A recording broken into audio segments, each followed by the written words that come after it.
Hello, welcome to Suki Institute of Excellence. I am Ephraim Rufus, your CLAT and CUET guide. In this video, I am going to explain about the fundamental rights of Indian Constitution. Fundamental rights is an important topic for CLAT. That is law aptitude exams. Is a very important topic. Law exams. Article 12 to 25 is the fundamental rights. Fundamental rights are அடிப்படை உரிமைகள் தான் fundamental ரைட்ஸில் வரும். Fundamental ரைட்ஸுக்கும் legal ரைட்ஸுக்கும் என்ன டிஃப்ரென்ஸ்னால், இந்த fundamental ரைட்ஸில் உங்களுக்கு ஏதாவது பாதிப்பு அடைஞ்சுன்னா மீறப்பட்டுச்சுன்னா நீங்கள் டேரெக்டாக சுப்ரீம் கோர்ட்டுக்கே அப்பீல் பண்ணலாம். ஆனால் உங்களோட மற்ற லீகல் ரைட்ஸ் அப்படி கிடையாது. அதுக்கு நீங்கள் லோயர் கோர்ட்டில் அப்பீல் பண்ணி வரணும். இந்த ஃபண்டமெண்டல் ரைட்ஸ் தான் ரொம்ப முக்கியமான ரைட்ஸ். இதில் உங்களுக்கு இந்த 6 ரைட் வரும். இந்த 6 ரைட் தான் ஃபண்டமெண்டல் ரைட்ஸில் மிக ஃபண்டமெண்டல் ரைட்ஸ். இந்த 6 சேர்ந்து தான் ஃபண்டமெண்டல் ரைட்ஸ்.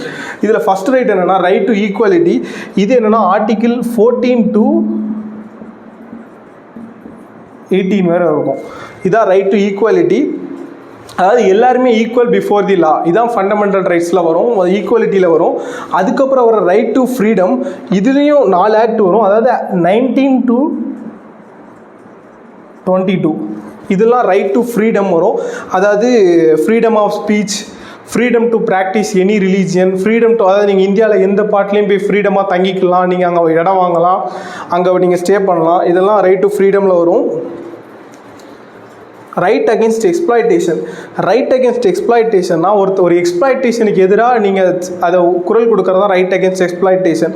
ஃபார் எக்ஸாம்பிள், இப்போ வந்து ஒரு சைல்டு லேபர், ஒரு குழந்தைய ஒரு 14 வயசு கீழே உள்ள பையனை ஒரு இடத்துல வேலைக்கு வச்சுருக்காங்கன்னா அதை நீங்கள் கேட்கலாம். அது அவங்களோட ரைட்ஸ், அடிப்படை உரிமைகளே பாதிக்கப்படுது அப்படிங்கிறது அந்த ரைட் அகேன்ஸ்ட் எக்ஸ்ப்ளாய்டேஷன். இதுதான் 3வது ரைட். அதுக்கடுத்து right to freedom of religion.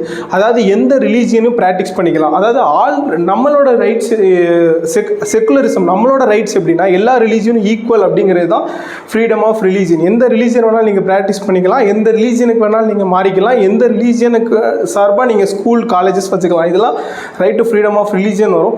அதுக்கப்புறம் கல்ச்சுரல் அண்ட் எஜுகேஷனல் ரைட்ஸ். அதாவது எஜுகேஷன் வந்து எல்லாரோட ரைட். அதாவது right to have the education. எல்லாரும் அவங்களோட எஜுகேஷனை வந்து மேண்டட்டரி எஜுகேஷன் வந்து கன்ஃபார்ம் படிக்கணும். அது வந்து படிக்கிறதுக்கான இது தடைகள் வந்துச்சுன்னா அது நீங்கள் அப்பீல் பண்ணலாம். அது வந்து ரைட் டு எஜுகேஷனல் ரைட்ஸில் வரும். அப்புறம் கல்ச்சுரல் அண்ட் எஜுகேஷனல் ரைட்ஸ்னால் லிங்குவிஸ்டிக் பேஸில். அதுக்கப்புறம் இந்த மைனாரிட்டிஸ். ஃபார் எக்ஸாம்பிள், இப்போ எப்படின்னா, இப்போ தமிழ்நாட்டில் ஒரு தெலுங்கு கன்னடத்தில் உள்ளவங்க ஒரு இது வந்து அவங்களோட இது ஸ்ப்ரெட் பண்ணுறக்காண்டி அவங்க ஒரு ஸ்கூல் ஆரம்பிச்சுக்கலாம். இது வந்து கல்ச்சுரல் ரைட்ஸில் வரும். அதுக்கப்புறம் right to constitutional remedies. Right to constitutional remedies ரொம்ப முக்கியமானது. இதை வந்து டாக்டர் B.R. அம்பேத்கர் என்ன சொல்லுவார்னா, இதுதான் heart and soul of Indian constitution. Indian கான்ஸ்டியூஷனோட இதயமே இந்த கான்ஸ்டியூஷனல் ரெமடிஸ் தான் அப்படின்ட்டு. அதாவது என்னதுன்னா, உங்களுக்கு இந்த ரைட்ஸில் ஏதாவது ஒரு ரைட்ஸ் வந்து பாதிக்கப்பட்டுச்சு, உங்களுக்கு வந்து ஏதாவது ஒரு ரைட்ஸில் வந்து மீறப்பட்டுச்சு அப்படின்னா நீங்கள் கோர்ட்டுக்கு அப்பீல் பண்ணலாம், ரிட் பெட்டிஷன் போடலாம், அந்த ஹேபியஸ் கார்பஸ், அதாவது ஆட்கொணர்வு மனு, இதெல்லாம் இந்த ரைட் டு கான்ஸ்டியூஷனல் ரைட்ஸில் வரும்.